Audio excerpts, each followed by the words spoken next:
এক ধোপা ছিল। সে প্রতিদিন তার গাধাকে ঘাস খাওয়ানোর জন্য জঙ্গলের পাশে থাকা একটা চারণ ভূমিতে নিয়ে যেত। একদিন সে জঙ্গলের মধ্যে যাওয়ার পর খুবই চমৎকার উজ্জ্বল একটা পাথর পেল। এরপর সেই পাথরটাকে নিয়ে এসে সেটাকে মালা বানিয়ে ওই গাধার গলায় পরিয়ে দিল। সেই ধোপা আবার প্রতিদিন ওই গাধাকে গোসল করিয়ে দিত।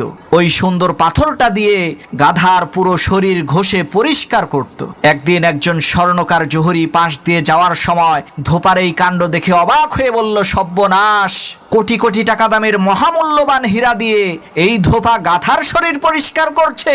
স্বর্ণকার জহুরি তো বুঝতে পেরেছে এই ধোপা তো জানেই না যে তার হাতে কোটি কোটি টাকা দামের হীরা রয়েছে। সে জানলে কি আর এত মহামূল্যবান হীরা দিয়ে গাধার শরীর পরিষ্কার করত? তখন ওই স্বর্ণকার জহুরি বুদ্ধি করে তৎক্ষণাৎ ওই ধোপাকে বলল, ভাই, তোমার হাতের ওই পাথরটা আমার কাছে বিক্রি করে ফেলো। স্বর্ণকারের এই কথা শুনে ধোপা অবাক হয়ে বলল, কি সব যাতা বলেন, পাথরের কি অভাব নাকি, একটা কুড়িয়ে নিলেই তো হয়। তখন সেই স্বর্ণকার বলল, আরে ভাই, তোমার হাতের ওই পাথরটা খুবই সুন্দর, আমার বাড়িতে ছোট ছেলে মেয়ে আছে, তাদেরকে নিয়ে দিলে তারা খুশি হবে, এই যে নাও 2টা টাকা দিচ্ছি, রাখো। তখন ধোপা দেখলো, আরে সাধারণ একটা পাথরের দাম 2 টাকা, এটা খারাপ কি, ভালোই তো। ধোপা খুশি হয়ে 2টা টাকা নিয়ে ওই পাথরটা স্বর্ণকারকে দিয়ে দিল।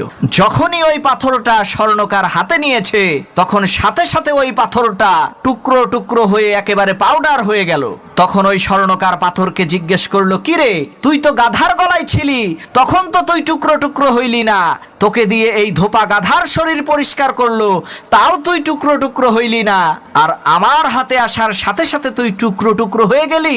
তখন ওই হীরার মধ্য থেকে আওয়াজ আসলো, আরে আহাম্মক স্বর্ণকার জহুরি, আমার মূল্য যে কত সেটা তো এই ধোপা জানে না, যার কারণে সে আমাকে যেইভাবে রেখেছে সেইভাবে আমি খুশি ছিলাম, কিন্তু তুই তো আমার মূল্য জানতি, তুই জেনে শুনে কিভাবে মাত্র 2টা টাকা আমার মূল্য নির্ধারণ করলি, এজন্যই তো আমি টুকরো টুকরো হয়ে গেছি। প্রিয় ভাই সব, ঠিক একইভাবে হাসরের ময়দানে আল্লাহর কোরআন আলেম ওলামাদের বিরুদ্ধে সাক্ষী দেবে। কোরআন বলবে, আরে আহাম্মক, সাধারণ মানুষ তো আমার মূল্য জানতো না, তুই তো জানতি, তুই তো আলেম ছিলি, তুই কেন আমাকে অবহেলা করলি, কেন তুই আমার অপব্যাখ্যা করলি?